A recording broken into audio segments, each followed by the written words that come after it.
Okay, now let's start looking at how we can use Maxwell's equations. And of course, the first thing we're going to try to do is to try to simplify them. And so our topic going into this discussion is electrostatics. Okay, so we've been looking at Maxwell's equations and associated boundary conditions. And so theoretically, we have all the tools we need to solve any in-end problem. But in practice, the solution to Maxwell's equations end up being pretty complicated for sort of a generic scenario.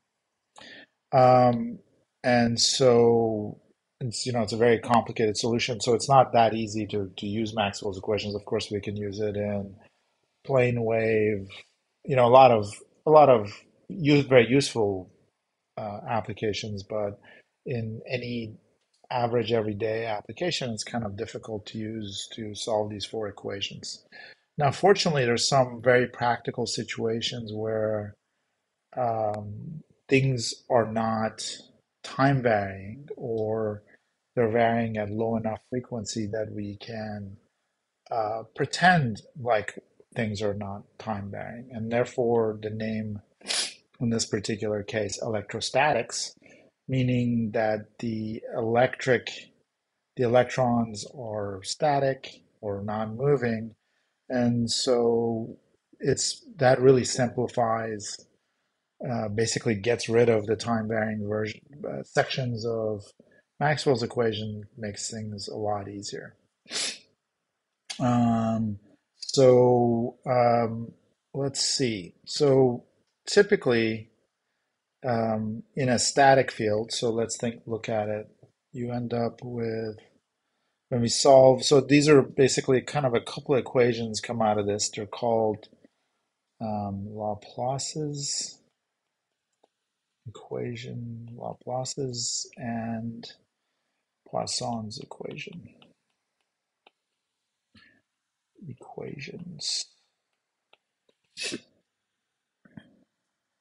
So typically what you have is when you look at a charge density, that gives you the sort of the electric flux, which is a vector, and then that gives you the electric field, which is also a vector.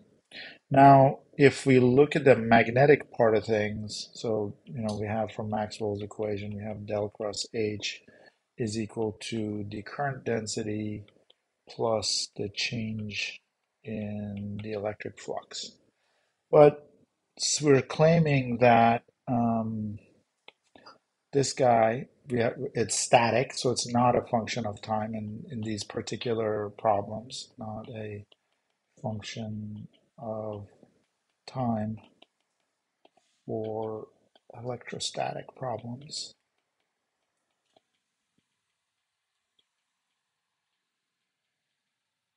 So basically, if this change in d with time goes to zero, and then the current density J is current over area, and if charges aren't moving, then we won't have any current and no current density. So this also goes to zero. So it ends up that the curl of H ends up being zero.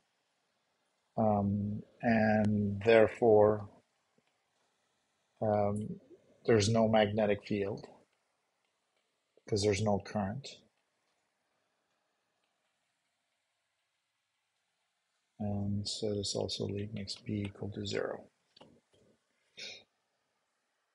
And also, of course, B equals zero means dB dt is equal to also zero. So this ends up going back to Maxwell's equation, means the curl of E, the function of R. If you remember, this was equal to minus dB dt. This ends up being equal to zero.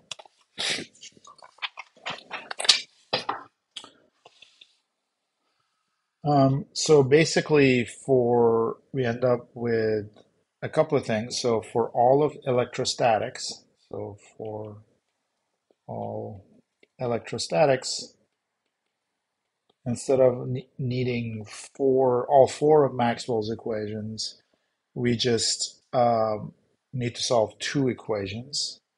First one is the one we just wrote. Del to curl of E is zero, and the other one is the divergence of the electric flux is equal to the charge density function of R. So, and then because, there's no changing magnetic field and there's no magnetic field period, we can say here that the electric and magnetic fields are decoupled.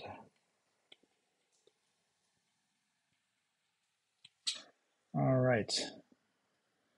Okay, so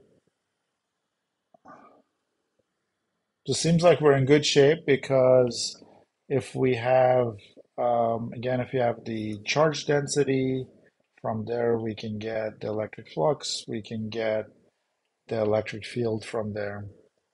So we're good to go. But the problem is in most cases, so in most applications, it's very hard to measure charge density.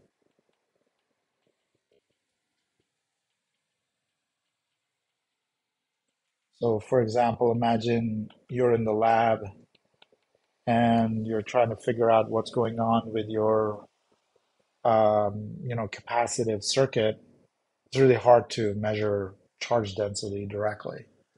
So this business of starting with the charge density and moving from there to the electric flux to the electric field is not practical either. Fortunately, we have a solution that presents itself, and that's because of a fact. I'm not going to show this, but if del cross E del R is equal to zero, okay, if this is a situation, which is it is in electrostatics, then we can come up with a another quantity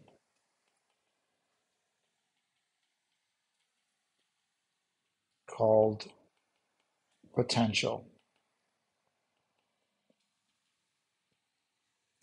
or voltage.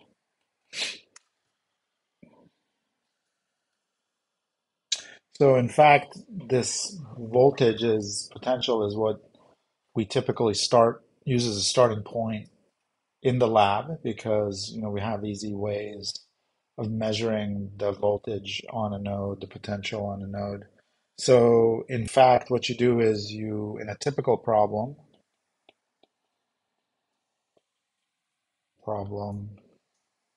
in lab, you measure voltage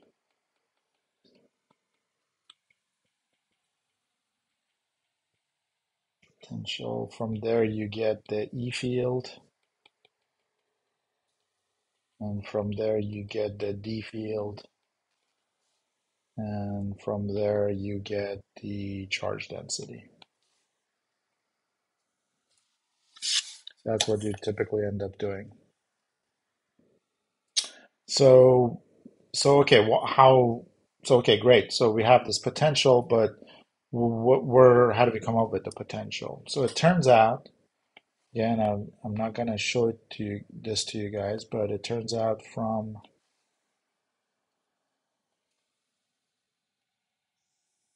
oops, from vector math,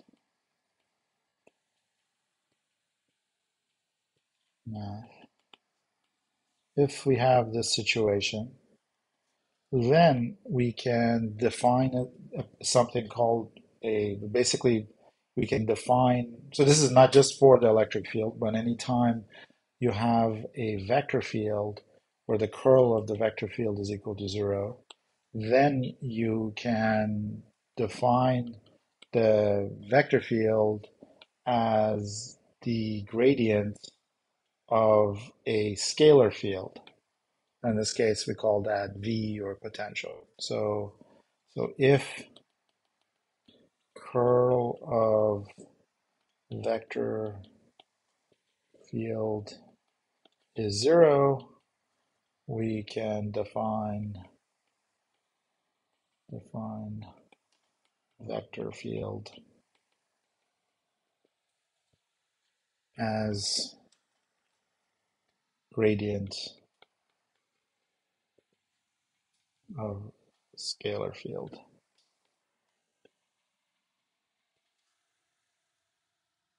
So the definition of potential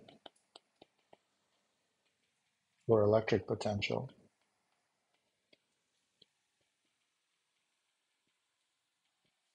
and we call it voltage, is amount of work done on a charge in moving it from point B to point A. So that is equal to minus B to A E dot dl.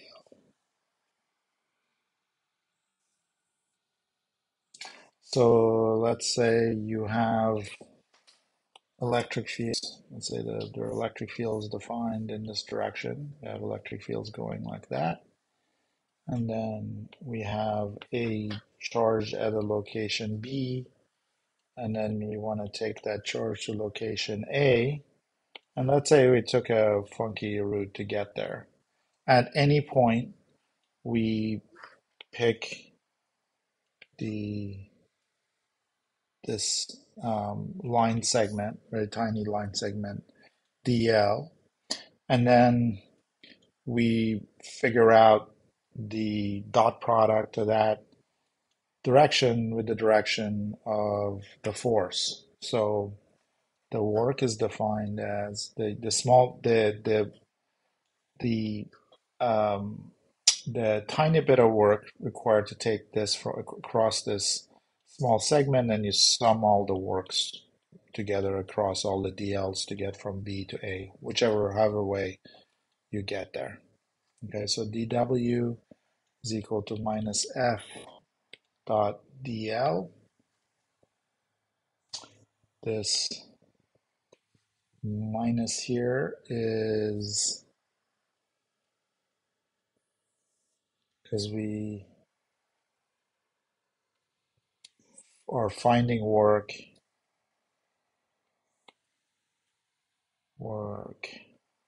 done on the charge. And force is related to the electric field by multiplying the unit charge by the electric field. Because there's no magnetic field, it's just simply QE. And so this is minus QE dl. So the total work to get from B to A over Q is BAB is minus B to A E dot dl.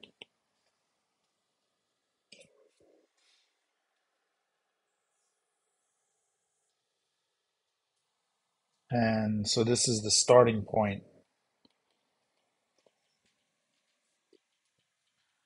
of what is called Laplace's equation.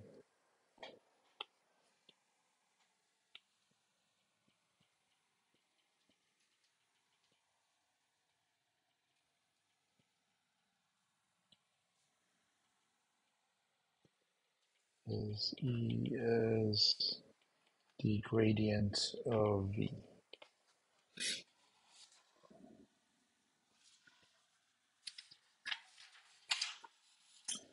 Okay, so now let's look at a case.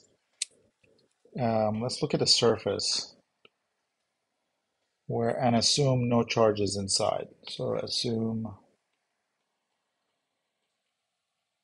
no charges inside the surface. So this is a region with the associated surface S and associated volume V. So Gauss's law says that del dot D here, it usually would be equal to the charge density, but because we're saying there's no charges inside, it just would be equal to zero. So, and then D is equal to epsilon electric field. So del dot E is also equal to zero. And E is just equal to minus del V. So E is minus del V. So basically putting these two together, we end up with the gradient of, sorry, the divergence of the gradient of V is equal to zero. And so the divergence of the gradient, we give it this symbol squared, and we call that the Laplacian.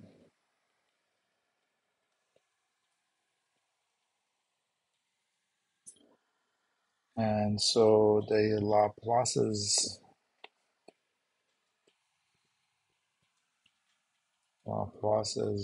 equation is just del squared of V is equal to zero. And the so that's Laplace's equation.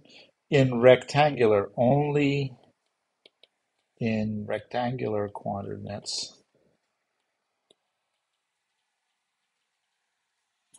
this Laplacian is equal to the double derivative in the double partial derivative in all directions.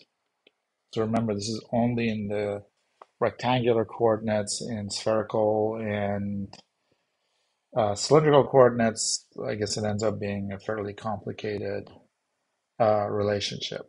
Okay, so if we just take this, we end up with del dot D is equal to charge density. So del dot E is charge. So now there is a charge density, say, or there's a possibility of a charge density. And so del dot V is minus rho V over epsilon, and the Laplacian of the voltage, which is a scalar field, so it's a function of position, is minus the charge density, which is also a scalar field over epsilon. And this ends up being called Poisson's equation.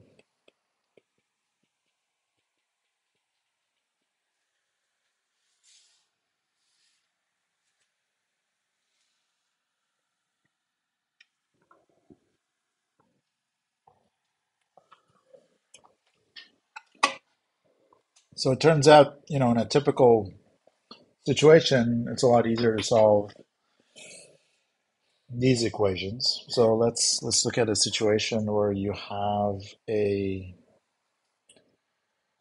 charge plus Q inside a sphere. And so the sphere has, the sort of the unit surface vector on the sphere is ds. And then because this thing is at the center of the sphere, the electric field is radially going out all these places in the sphere. And the surface ds um, just in cylindrical coordinates ends up being r squared. Sorry, not cylindrical coordinates. This is in spherical coordinates. Is r squared sine of theta d theta d phi,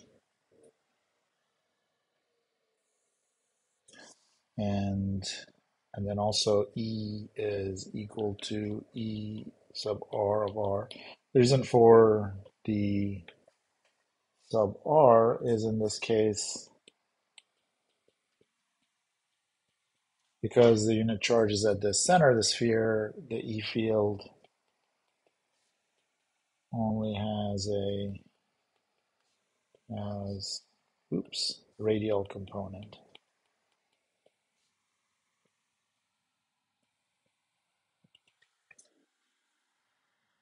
Okay, so we do the Gauss's law thing, which is we integrate over the closed surface E dot the ds, and that's equal to the total charge inside, which is plus q over epsilon.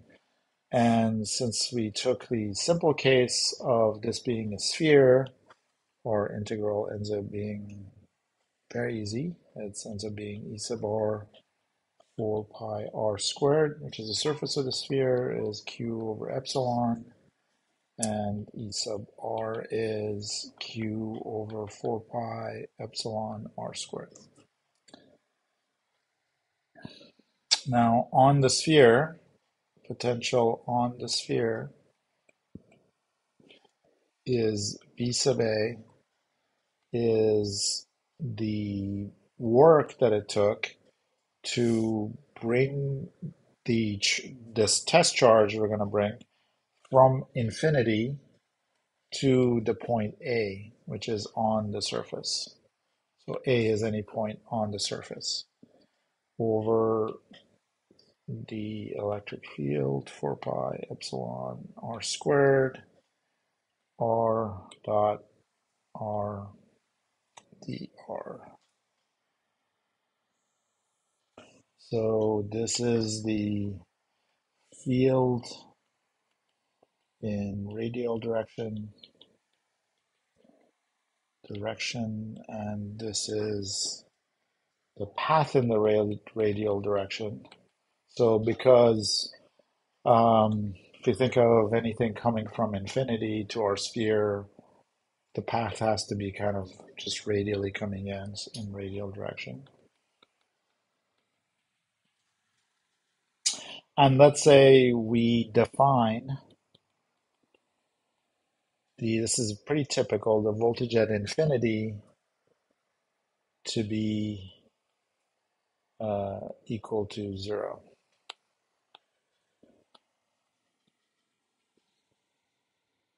Okay, in that case, we end up with V sub A is Q over 4 pi epsilon R.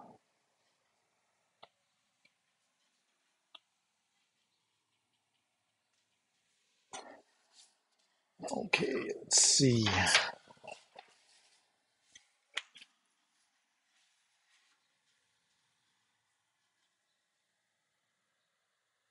So, um, again, in general, so what people do is to solve these problems,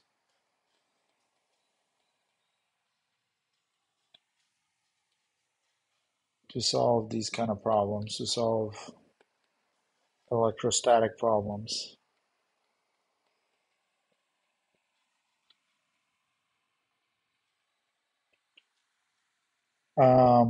What people do is they use Gauss's law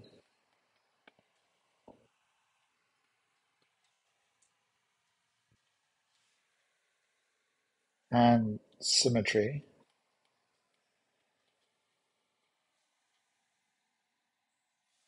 and good knowledge of integral math to solve these problems, to solve electrostatic problems. I guess I mean, this is the part where I'm assuming the rest of you guys, like very few people are good at that, but fortunately there's some good examples of that. So one thing So that's sort of laying out electrostatics for you. And then the next lecture, we're going to be talking about um, some examples of how to solve some typical problems with electrostatics. A couple of examples.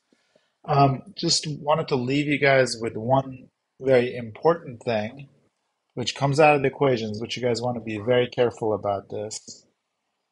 Careful that or just you have to remember that because of this relationship, that E is minus divergence of V, that the electric field is always perpendicular to lines of constant potential, okay, which is the definition of a gradient function.